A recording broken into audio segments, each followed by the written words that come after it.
नमस्कार दोस्तों। आज 21 अगस्त है और आज के द हिंदू में क्या और क्यों पढ़ें इसे लेके हम फिर से हाजिर हैं। आज जो सबसे पहली न्यूज़ है वो है पल्सेस प्राइसेस में spiral as deficient rain mars sowing, है ना। अब यहाँ पे ये है कि जो दालें हैं उनके दाम अब बढ़ेंगे। अभी आपने देखा होगा टमाटर सब्जियों के दाम बहुत बढ़े थे क्योंकि मानसून के कारण बाढ़ आ गई थी, उसके पौधे गल जाते हैं, इस तरीके की चीज़ें हुई थी, तो इसके कारण से बहुत बड़ी थी। अब जो दाल है उसकी 10% कम बुआई क्षेत्र है। अब ये जो है ये बढ़ा देगा दाल के दाम, है ना।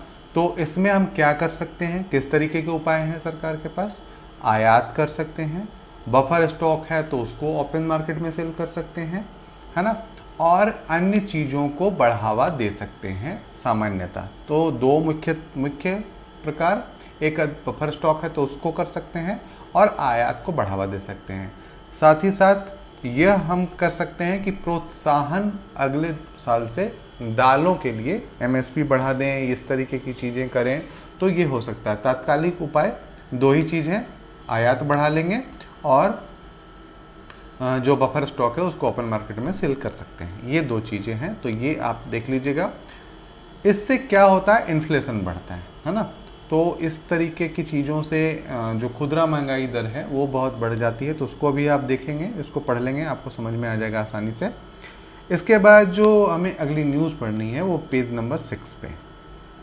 पेज नंबर 6 पे है criminal law bills remaining as needless meddling, है ना। वही तीनों बिल के बारे में बात की गई है। Language and the legal regime, this is majoritarianism, है ना। मेजोरिटेरियनिज्म बहुसंख्यकवाद इसको कह सकते हैं कि यहाँ पे ये चीज़ें करी गई हैं। मतलब जो भी चीज़ें करी गई है, हो सकता है किसी एक बहुसंख्यक लोगों को या एक विशेष धर्म के लोगों को देख के किया गया हो, ऐसा कुछ नहीं है। आलोचना सुननी चाहिए, तो आप इसे पढ़ेंगे और आलोचना जो भी है वो सुनिए। चेंज द नेम, है ना। तो इस तरीके की चीज़ें हैं कि यहाँ पे जो वो नाम था वो हिंदी नाम कर दिया गया है। जैसे आपने देखा यहाँ पे कि नील प्रोलिक्टी Nyaya, Bharatiya Nyaya Sanhita, the code of criminal procedure by Bharatiya Nagarik Suraksha Sanhita and the Indian evidence act by Bharatiya Sakshya bill, है ना। तो इस तरीके की चीज़ें की गई हैं, तो आप इसे पढ़ लेंगे एक बार से और अच्छे से समझने का प्रयास करेंगे। इसके बाद जो अगली न्यूज़ है, द फेल्योर ऑफ होप, है ना। फेल्योर ऑफ होप जो है यहाँ पे क्या है कि hope is what human use to define the future, the promise of a better tomorrow that makes life bearable even when the present in infused with suffering, है ना। यहाँ पे मामला क्या है कि जो एक तरीके से जो वो सब कुल मिला के एक हिंदू, दलित और इस तरीके की जो चीज़ें हैं, और जो जादवपुर यूनिवर्सिटी में एक मामला हुआ है वहाँ पे, या पूरे भारत में एक तरीके से हम देखें तो एक मतलब विशेष प्रकार की एक धारा चल चुकी है, या इस तरीके से कहें विशेष प्रकार के लोग उग चुके हैं और वो एक विशेष तरीके की चीज़ों को मतलब बढ़ावा दे रहे हैं। जैसे the recent incident Nanguneri town in Tamil Nadu Tirunelveli where a Dalit teenager and his sister were brutally hacked by a schoolmate belonging to intermediate dominant caste। यहाँ पे वही चीज़ें हैं कि मतलब एक विशेष समय में एक विशेष जातियों का, विशेष धर्मों का ग्लोरिफिकेशन जो हो रहा है, और उसके कारण से दूसरे धर्म या दूसरी जातियों को क्या माना जाता है कि वो नीचे हैं या वो हीन हैं। इस तरीके की जो भावनाएं हैं वो बच्चों में कैसे पनप रही है, इसके बारे में बात की गई है। क्योंकि बच्चे जो हैं वो एक तरीके से ये समझिए कि बच्चे बहुत जल्दी कैच करते हैं, कुछ भी चीज़ें कैच करते हैं। जैसे आपने देखा होगा कि शक्तिमान देख के बच्चे भी उड़ना चाहते हैं, सुपर जो मैन है उनको देख के वो बच्चे भी उड़ना चाहते हैं, स्पाइडरमैन जो हैं उनको भी देख के बच्चे उड़ना चाहते हैं, मतलब वो नकल करना चाहते हैं।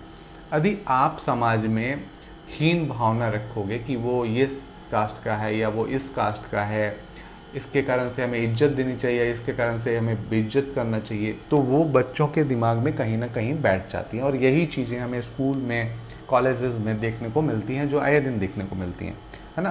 तो ये आपको यहाँ से देखना है। इसके बाद जो अगली न्यूज़ है वो पेज नंबर 8 पे हमें पढ़नी है। पेज नंबर 8 पे क्या देखना है, द कच्चा तीवू कंट्रोवर्सी। कच्चा तीवू एक द्वीप है और श्रीलंका और भारत के बीच में पाक जलडोबरू मध्य है, उसी में पाकवे जिसको कहा जाता है, PALK, पाक। तो पाक मतलब पाकिस्तान मत समझिएगा, पाक स्टेट है वो आप देखिएगा। और उसी में एक छोटा सा द्वीप है जिसे 1971 में इंदिरा गांधी द्वारा श्रीलंका को दे दिया गया था, और उसी पे एक मतलब विरोधाभास चल रहा, 1974 में दे दिया गया था, है ना। When did it become a part of Sri Lanka, इतने में दे दिया गया था।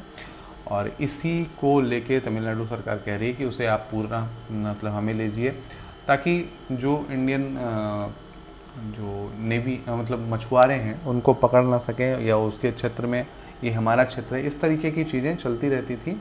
पहले भारत का क्षेत्र था वो, और उसे अब दे दिया गया है। अब यहाँ पे कुछ लोग कहते हैं कि मतलब जो राजनीतिक ताकतें हैं या राजनीतिक पार्टियां हैं वो कहती हैं कि कच्चा तीवू वापस लेना चाहिए। इतना आसान अब नहीं रहा है। जब आप उसे किसी देश का हिस्सा बना देते हैं, हो सकता है अभी भी वो है अभी भी निर्जन द्वीप, लेकिन फिर भी एक प्रक्रिया होती है किसी को भी दे देने के बाद। जैसे हम किसी को दान दे देते हैं, उसके बाद उसे लेना बहुत कठिन हो जाता है, उसी प्रकार से कच्चा तीवू हम उसको शामिल कर लिए श्रीलंका की गवर्नमेंट में, और फिर उसे वापस लेना ये बहुत मतलब जटिल प्रक्रिया या एक तरीके से युद्ध की प्रक्रिया हो जाएगी, तभी हम वापस ले पाएंगे। तो ये आपको देख लेना है, इसको एक बार पढ़ लेना है। इसके बाद है पेज नंबर 13 पे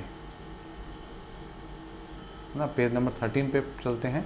लूना 21 टू लूना 25, रसिया का first lunar mission in 47 year. 47 साल में रसिया का पहला मिशन था और वो क्रैश कर गया है। अभी एक बहस चल गई थी कि चंद्रयान 3 पहले जाएगा कि लूना पहले उतरेगा साउथ पोल में। अभी तक कोई भी देश चंद्रमा के दक्षिणी ध्रुव में नहीं उतर पाए हैं, और अभी एक रेस चला था कि 23 तारीख को दोनों ही उतर जाएंगे। अब लूना पहले उतरता है या चंद्रयान 3 पहले उतरता है, इस पे दौड़ चल रही थी, पर लूना जो है वो क्रैश कर चुका है। इसका मतलब है चंद्रयान को अब टक्कर देने वाला कोई नहीं है, यदि वो सुरक्षित उतर पाता है तो। क्योंकि चंद्रयान 2 उतरने में मात्र 2 किलोमीटर के फासला रह गया था और वो क्रैश हो गया था, है ना। हार्ड लैंडिंग में वो बहुत तेज़ी से क्रैश हुआ था, तो ये मायने रखता है। तो देखेंगे अभी क्या होता है, जिसको थोड़ा सा पढ़ना है तो पढ़ लीजिए। इसके बाद जो अगली न्यूज़ है वो भी चंद्रयान से ही है, और वो लास्ट पेज पे है। The vagaries and the dangers of space that Chandrayaan is built to brave, है ना। तो किस तरीके की चीज़ों को सामना करना पड़ेगा, इसी के बारे में बात की गई। कौन कौन सी चीज़ें वहाँ पे रोकेंगी, क्या क्या ऐसा होगा जो उसको उतरने में मतलब बाधा के रूप में आएगी, उसी पे बात की गई है। तो आप इसे पढ़ लें। दोस्तों, यदि अभी तक आपने इस चैनल को सब्सक्राइब नहीं किया है तो आप प्लीज़ सब्सक्राइब कर लें, लाइक कमेंट शेयर ज़रूर करें, और लगातार जुड़े रहें, पढ़ते रहें। फिर कल मिलते हैं क्या और क्यों पढ़ें के साथ। धन्यवाद।